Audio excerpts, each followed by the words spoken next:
Hello दोस्तों, welcome back on my YouTube channel new Gurukul centre of excellence. My self Pradeep Chaurasia.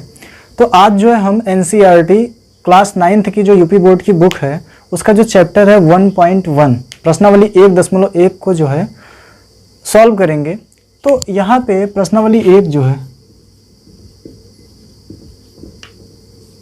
प्रश्नावली 1.1, ठीक। तो इसका जो पहला क्वेश्चन है वो है कि क्या जो जीरो है, क्या जीरो एक परिमेय संख्या है? जीरो एक परिमेय संख्या है? क्या जीरो एक,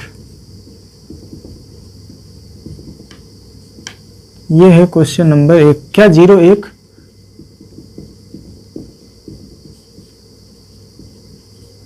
परिमेय संख्या है? आगे क्वेश्चन देखते हैं। तो सबसे पहले तो वो पूछ रहा है कि जीरो एक परिमेय संख्या है, फिर आगे कह रहा है इसे P/Q के रूप में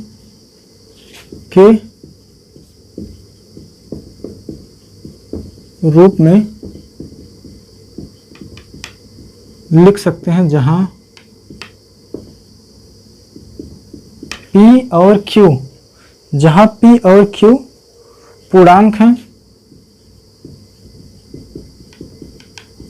पूर्णांक हैं तथा Q नॉट इक्वल टू 0, ठीक। तो सबसे पहले जैसा कि मैंने पढ़ा था कि जो परिमेय संख्याएं होती हैं वो P/Q के रूप में होती हैं। किसमें? P/Q के रूप में होती हैं। और वहां पे जो Q का मान होता है, किसका? Q का जो मान होता है वो कभी भी 0 नहीं हो सकता है। तो पूछ रहा है जीरो एक परिमेय संख्या है, तो हम लिखेंगे हाँ जीरो एक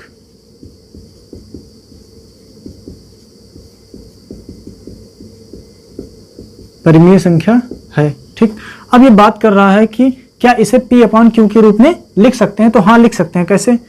हम अगर इसको P/Q के रूप में लिखें तो 0/1, ठीक है, 0/1, या फिर अगर हम लिखना चाहें 0/2, 0/4, 0/8, 0/100। यहाँ पे आप देख रहे हैं जो P है वो हमेशा 0 है, लेकिन जो Q का मान है 1, 2 कुछ भी हम रख सकते हैं, 0 छोड़ के बाकी हम कुछ भी रख सकते हैं। तो ये जो हमारा पहला क्वेश्चन था ये सॉल्व हुआ।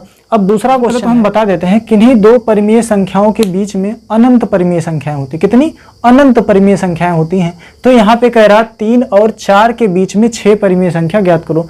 अगर हमको एक निकालना होता, हालांकि इसके जो के कई मेथड हैं, जैसे मान लेता अगर कह रहे हैं कि 3 और 4 के बीच में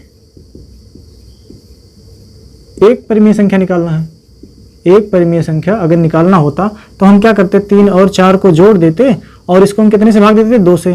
तो 4 3 7, 7/2 आ जाता। परिमेय संख्याओं के बीच में परिमेय संख्या निकालनी है तो जो पहली संख्या होती है, अगर हम बात करें यहाँ पे मान लेते हैं 3 और 5 लिखा हुआ, या फिर 3 और 4 था, 3 और 4 के बीच में क्या निकल के आया? ये 7/2 आया।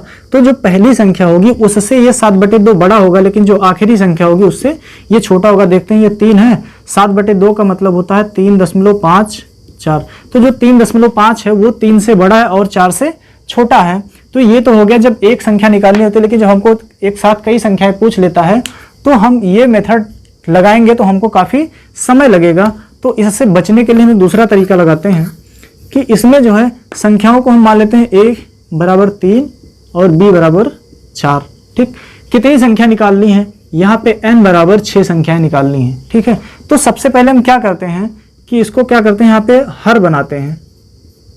हर जो होगा n+1 = 6 + 1 = 7, ठीक। तो यहाँ पे हम क्या कर देंगे, जो इसका अंश होगा a बराबर कुछ ऐसा रखें यहाँ पे कि हम जब 7 से डिवाइड करें तो यहाँ पे जो वैल्यू आ जाए वो a यानी कि 3 के बराबर आ जाए। तो 3 बराबर हम क्या लिख सकते हैं? 21/7। इसी तरह यहाँ पे b है 4, तो 4 को हम क्या लिख सकते हैं यहाँ पे? 28/7। ये था हमारा b, ठीक। अब इसके बीच में जो संख्याएं निकलेंगी 21/7 और 28/7 के बीच में संख्याएं निकालनी हमको 6, तो यहाँ पे हो जाएंगी ऐसे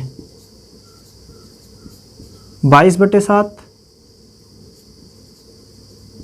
23/7, 24/7, 25/7, 26/7, 27/7। यहाँ पे आप देख रहे हैं कि जैसे जैसे संख्याएं इधर बढ़ रही हैं ये जो है एक दूसरे से बड़ी होती जा रही हैं, लेकिन इसके बीच की संख्या 1, 2, 3, 4, 5, 6 संख्या निकल के आई और ये जो है 28/7 और 21/7 के बीच में होंगी और ये जो सारी संख्याएं होंगी 21/7 से बड़ी होंगी और 28/7 से छोटी होंगी। या फिर हम कह सकते हैं कि जो संख्याएं निकल के आई हैं ये 3 से बड़ी होंगी और 4 से छोटी होंगी और ये जो सारी संख्याएं होंगी 3 और 4 के बीच की होंगी। क्या होंगी? 3 और 4 के बीच की होंगी। फिर हम अगला क्वेश्चन करते हैं। अब यहाँ पे देख रहे होंगे ये जो है भिन्नात्मक दिया हुआ है, ये जो है भिन्नात्मक दिया हुआ है, तो इसको जो है हम सॉल्व करने के लिए एक दूसरा तरीका लगाएंगे। यहाँ पे है 3/5 और यहाँ पे है 4/5। तो जितनी संख्या निकालनी हो, कितनी निकालनी है हमको? n बराबर 5 संख्या निकालनी है, तो इसको n+1 ऊपर और नीचे दोनों से मल्टीप्लाई कर देंगे। यहाँ पे भी n+1 तो कितना हो जाएगा? 3 × 6/5 × 6, ये 4 × 6, ये 5 × 6, 3 हो जाएगा 6 × 18, 6 × 30, 4 × 24 और ये 6 × 30। अब इसके बीच में 5 संख्याएं निकालनी हैं तो हो जाएगी 19/30, 20/30, 21/30, 22/30, 23/30। ये जो संख्याएं हैं ये एक दूसरे से बड़ी होती जाएंगे। 1, 2, 3, 4, 5 कितनी निकल के आई? टोटल 5 संख्याएं निकल के आई। यहाँ पे जो संख्या निकल के आई है ये 3/5 से बड़ी होंगी और 4/5 से छोटी होंगी, क्योंकि उनके बीच की बात हो रही है, उनके बीच की संख्याएं निकालनी है। अब हम आगे का क्वेश्चन करते हैं। अब जो है लास्ट क्वेश्चन है 4 नंबर NCERT 1.1 प्रश्नावली का। इसमें पूछ रहा है सत्य और असत्य बताओ। तो यहाँ पे पहला जो क्वेश्चन है, प्रत्येक प्राकृतिक संख्या एक पूर्ण संख्या होती है या नहीं, ये हमको सत्य और असत्य बताना है। तो सबसे पहले हमने बताया था कि जो प्राकृतिक संख्या होती है वो 1 से लेकर अनंत तक संख्याएं होती हैं, और जो पूर्ण संख्या होती है प्राकृतिक संख्याओं के सेट में हम 0 अगर डाल दें, प्राकृतिक संख्याओं के सेट में हम अगर 0 डाल दें तो वो जो संख्याओं का समूह होगा वो होगा पूर्ण संख्या। तो यहाँ पे हम कह सकते हैं कि हाँ ये जो है सत्य है, क्योंकि जो प्रत्येक प्राकृतिक संख्या होती है पूर्ण संख्या होती है। अगर यहाँ पे हम 0 लिखें 1, 2, 3 ... ये इन्फिनाइट तक, यहाँ पे इसके इधर जो संख्या होती है वो प्राकृतिक संख्या होती है। तो यहाँ पे प्रत्येक प्राकृतिक संख्या पूर्ण संख्या होती है, ये कथन जो है सत्य है। फिर आगे कह रहा है प्रत्येक पूर्णांक एक पूर्ण संख्या होती है। प्रत्येक पूर्णांक एक पूर्ण संख्या होती है। सबसे पहले हम जानते हैं पूर्णांक किसे कहते हैं। तो यहाँ पे 0 हुआ, दिखाई दे रहा ना यहाँ पे 0, 1, 2 ऐसे इन्फिनाइट तक, -1, -2, -3 ऐसे इन्फिनाइट तक। ठीक, तो ये तो हमारा हो गया क्या? पूर्णांक। तो चूंकि ये प्रत्येक पूर्णांक की बात कर रहा है तो ये क्या होगा? ये असत्य होगा, क्योंकि जो पूर्ण संख्या होती है वो क्या होती है? 0 के बाद सारी धनात्मक संख्याएं होती हैं, और यहाँ पे पूर्णांक में बात करें तो ये -1 है, -2 है, -3 है। अगर हम -5 की बात करें तो इसमें -5 थोड़ी ना होता कहीं। तो ये क्या है? प्रत्येक पूर्णांक एक पूर्ण संख्या नहीं होती है। ठीक, फिर हम बात करते हैं प्रत्येक परिमेय संख्या एक पूर्ण संख्या होती है। प्रत्येक परिमेय संख्या एक पूर्ण संख्या होती है। फिर हम पूर्ण संख्या लिखते हैं, अगर पूर्ण संख्या, तो पूर्ण संख्या क्या होगा?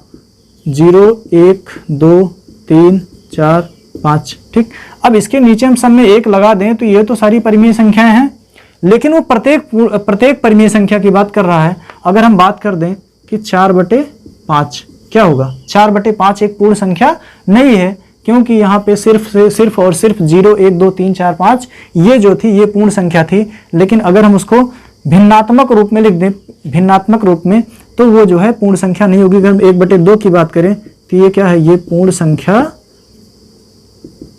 नहीं है, पूर्ण संख्या नहीं है। ठीक, तो आप लोग जो है कमेंट करके बताइए। अगर कहीं किसी को कोई डाउट हो तो आप लोग जो है बेहिचक कमेंट करिए। ठीक है, किसी प्रकार का कोई हेजिटेशन नहीं होना चाहिए कमेंट करने में। आप कमेंट करके बताइए, हम आपके किसी भी डाउट का जो है हम समाधान तुरंत करेंगे। आप लोग बस कमेंट करिए, और कमेंट करके ये भी बताइए कि जो हमारा वीडियो रहा कैसा रहा, तथा अगर अच्छा लगे तो ज़्यादा से ज़्यादा लोगों को शेयर करिए ताकि उनके लिए ये हेल्पफुल साबित हो। तो हम आज के लेक्चर को यहीं जो है स्टॉप करते हैं। Thank you.